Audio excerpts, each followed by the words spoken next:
Em áudio vazado, lá no G7, Lula disse que nunca foi esquerdista e que o mundo não é de esquerda. Deixa eu ver isso daí, vamos ver. 52. Estados Unidos, republicano. In the U.S., the Republicans have more than the Democrats now. What time? Na França, France também, o socialista tem bem menos. socialists have less time in office Ou seja, o que isso prova? What does this prove? Que o mundo não é de esquerda.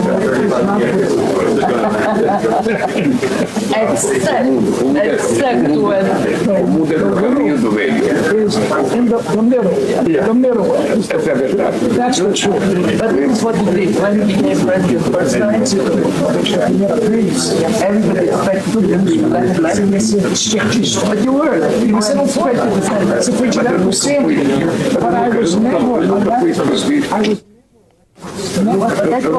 Mas essa era a imagem. Essa era a Eu imagem. era um dirigente sindical I was a labor leader, que tinha uma belíssima relação com o sindicalismo alemão. trade union in Germany. Muito forte, Very strong relationship. tinha uma relação boa com o sindicalismo italiano, Italian labor tinha uma relação boa com leader relationship.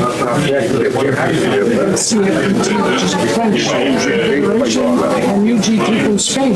Eu nunca me vi. And I never, Em 1980, 1980, de um congresso na Rússia, que eu fui convidado. Eu não fui na Rússia, eu estava coordenado pela lei de segurança nacional. Eu fiz uma viagem pela Europa, but I made a trip around Europe, angariando solidariedade. seeking for solidarity. E aí, eu passei a ser tratado I started to be como treated anticomunista. as anti-communist. Yes. Vamos lá, vamos lá. Esse vídeo é bem interessante, tá? Esse vídeo é bem interessante. Esse vídeo tem várias camadas ali, tá?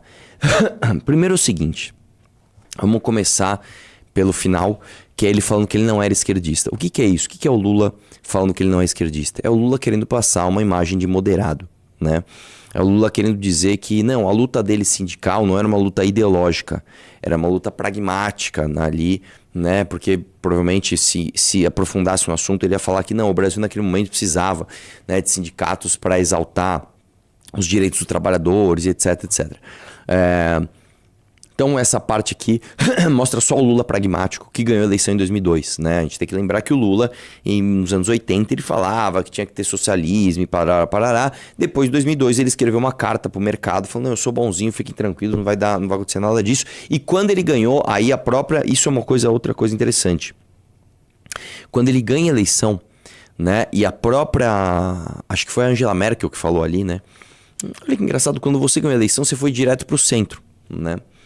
O Lula nunca foi esquerdista tal, porque o mundo também entendeu que o Lula, quando ganhou a eleição em 2002, ele não transformou o Brasil numa potência ideológica à esquerda. Ele foi bem pragmático, tá?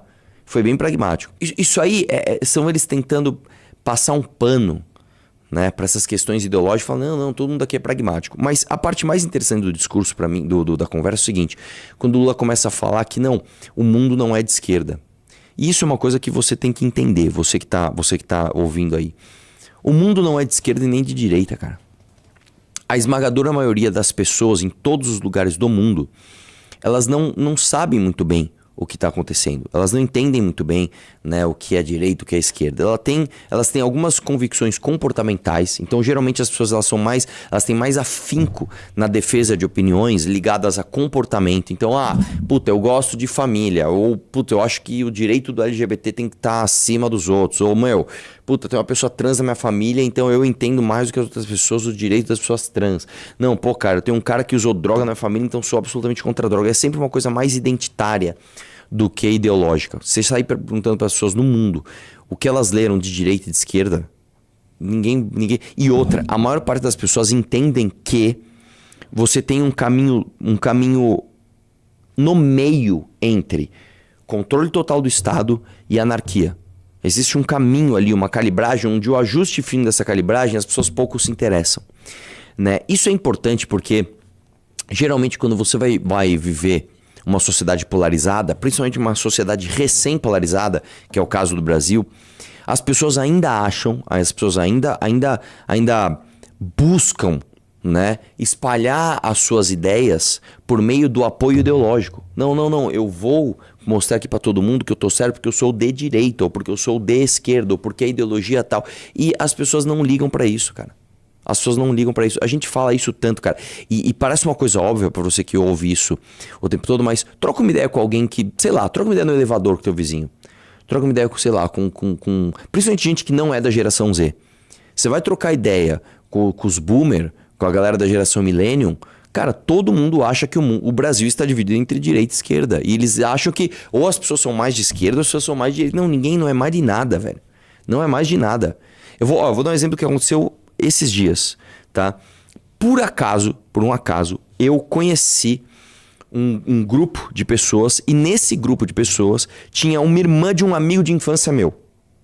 E ela assim, mas super, assim, super. Eu até brinquei com ela, falei, provavelmente você me odeia, né? Você odeia o que eu faço. Ela, não sei quem é você. Então ela já não me conhecia, já não era uma pessoa envolvida. Aí depois, beleza, o pai dela era amigo da minha tia, que eu falei, petista lá, puta conversa, não sei o que lá. Aí eu falei, bom, agora ela descobriu que você é amigo do meu irmão, foi beleza, tal. E aí? Agora você me odeia? Ela, posso ser sincero? Eu nem sei nada disso. E quando você entra no Instagram dela, assim, completamente esquerdista, assim, comportamentos completamente esquerdistas, assim, tudo aquilo que você pode imaginar do pacote inteiro. Por que eu tô dizendo isso pra você? Existe uma impressão, ainda mais a gente que trata de política todo dia, de que as pessoas se importam muito com isso e de que isso está a pleno conhecimento das pessoas. Não está. E eu não tô nem falando, você fala, sei lá, os interiores do Brasil que só tem gente burra, não sei o que. Não, para com esse pensamento arrogante. Eu tô falando assim, pessoas em grandes metrópoles, pessoas que estão bem informadas, às vezes elas só não ligam para isso. E isso, na verdade, eu vou te falar, é uma notícia boa, por quê? Porque quando a gente analisa, isso é outra coisa que a gente sempre fala, tá?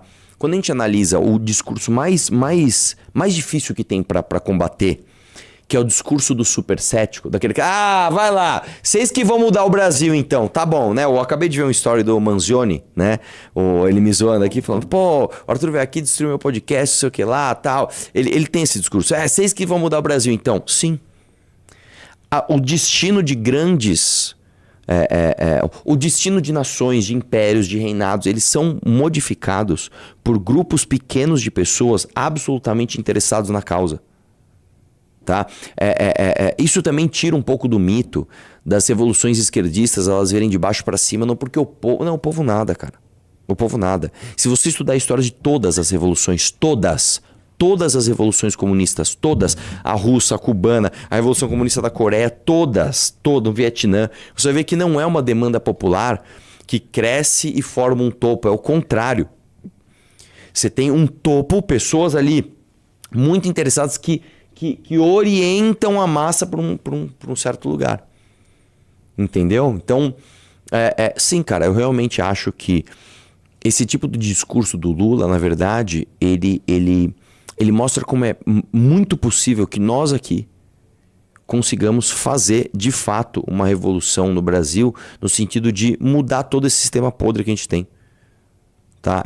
Esse discurso do Lula me deixa otimista, de verdade, essa conversa dele.